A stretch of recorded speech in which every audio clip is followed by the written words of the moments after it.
హ్మ్.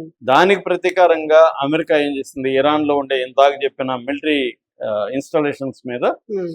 10 చోట్ల America attack చేసింది. జలుబు తలనొప్పి ఒళ్ళు నొప్పుల నుంచి ఉపశమనం శాస్త్రీవా.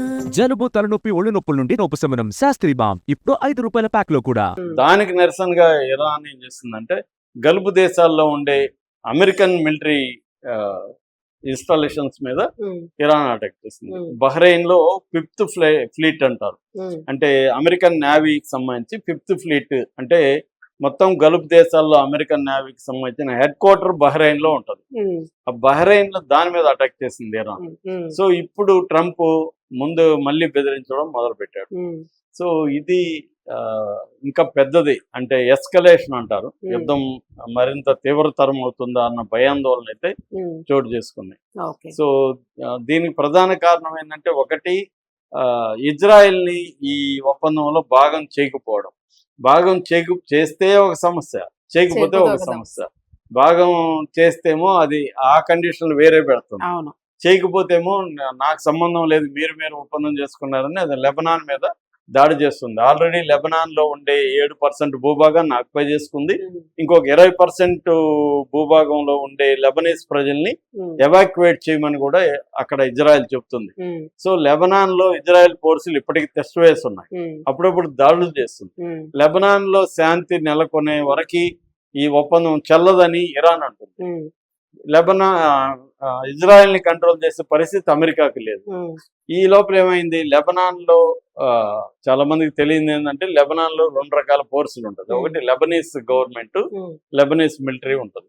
2 హెజ్బుల్లా ఫోర్స్ ఉంటుంది. హ్మ్. హెజ్బుల్లాకి ఇజ్రాయెల్కి గొడవ ప్రధానంగా. హ్మ్. కానీ లెబనాన్ మీద వాళ్ళు బాంబులు వేస్తుంటారు. హ్మ్. లెబనీస్ ప్రజలు 4,000 మంది చనిపోయారు, 10 లక్షల మంది నిరాశ్రులు అయిపోయారు. హ్మ్. ఆల్రెడీ 7% భూభాగం లెబనాన్లో కోల్పోయారు. హ్మ్. ఇవన్నీ జరుగుతున్నప్పుడు లెబనాన్ గవర్నమెంట్ ఏం చేసింది, హెజ్బుల్లాతో మాకేం పని, ఆ, మ్, మా మీదకి మీరు దాడులు చేయకండి, మీరు ఆక్యుపై చేసిన భూభాగాన్ని మీరే ఉంచుకోండి, హ్మ్. మమ్మల్ని అసలు బతకనేమంటారు బాబు అని ఒక ఒప్పందం ఇజ్రాయెల్తో చేసుకుంది. హ్మ్. ఆ ఒప్పందం ఇష్టం లేదు హ్మ్. ఎవరికి, హిజ్బుల్లాకి ఇరాన్కి ఇష్టం లేదు. సో ఇది కాంప్లెక్స్ ప్రాబ్లం అనమాట, అవును. అంటే భయంకరమైన చిక్కుముళ్ళు ఉన్న వ్యవహారం. హ్మ్. సో ఇదంత ఈజీగా సాల్వ్ అయ్యే వ్యవహారం కాదు. కాకపోతే ఏంటంటే ఇరాన్ వైపు నుంచి ఆలోచించినప్పుడు ఇరాన్కి ఏంటంటే ఇది పర్మనెంట్ సొల్యూషన్ రాకపోతే హ్మ్. మళ్ళీ వీళ్ళు ఇప్పుడంటే అమెరికాలో ఎన్నికలు ఉన్నాయి నవంబర్లో, అందుకని ఇప్పుడు దిగొచ్చాడు ట్రంప్. ఎన్నికలు అయిపోయినాక మళ్ళీ అటాక్ చేయడా? అవును. అట్లాగే నెతన్యాహుకు అక్టోబర్లో ఎన్నికలు ఉన్నాయి, అందుకని నెతన్యాహు కొంత అటు ఇటుగా ఉన్నాడు. రేపు నెతన్యాహు మళ్ళీ వచ్చాడు అనుకో, మళ్ళీ వీళ్ళిద్దరు కలిసి మళ్ళీ ఇరాన్ మీద అటాక్ చేస్తారు. అవును. ఒప్పందాలు ఫాలో గారు. హ్మ్. ఎందుకంటే ఆల్రెడీ ఒబామా చేసుకున్న ఒప్పందాన్ని 2015లో ఒబామా చేసుకుంటే ఒబామాతో 2018లో వచ్చి ట్రంప్ దాన్ని పక్కన పడేసి యుద్ధం మళ్ళీ ఆంక్షలు మళ్ళీ ఇదంతా చేశాడు. అవును. సో దీనికి ఒక ఎండ్ అనేది, పర్మనెంట్ ఎండ్ ఉండాలనేది ఇరాన్ హ్మ్. కోరిక. హ్మ్. కానీ అమెరికాకి ఏంటంటే పర్మనెంట్ ఎండ్ ఇవ్వడం ఇష్టం లేదు, హ్మ్. టెంపరీగానే ఇవ్వాలి. సో ఇది ఈ అంటే పరస్పర భిన్నమైన ప్రయోజనాల మధ్య ఘర్షణ అనేది అవును.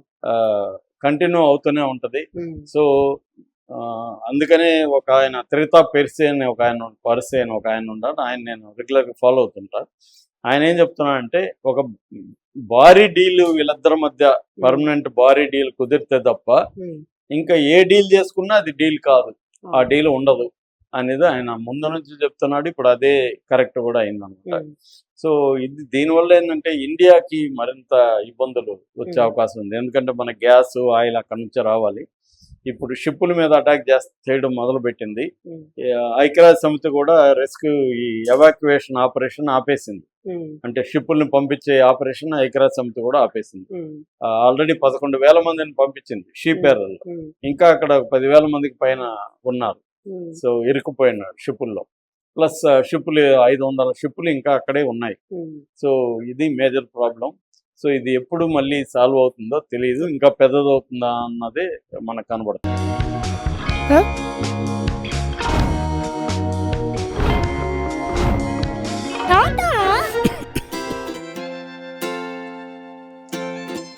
జలుబు, తలనొప్పి, నడుము నొప్పి, మోకాళ్ళ నొప్పులు లాంటి లక్షణాల నుండి ఉపశమనానికి Shastri balm trusted by millions since 1992.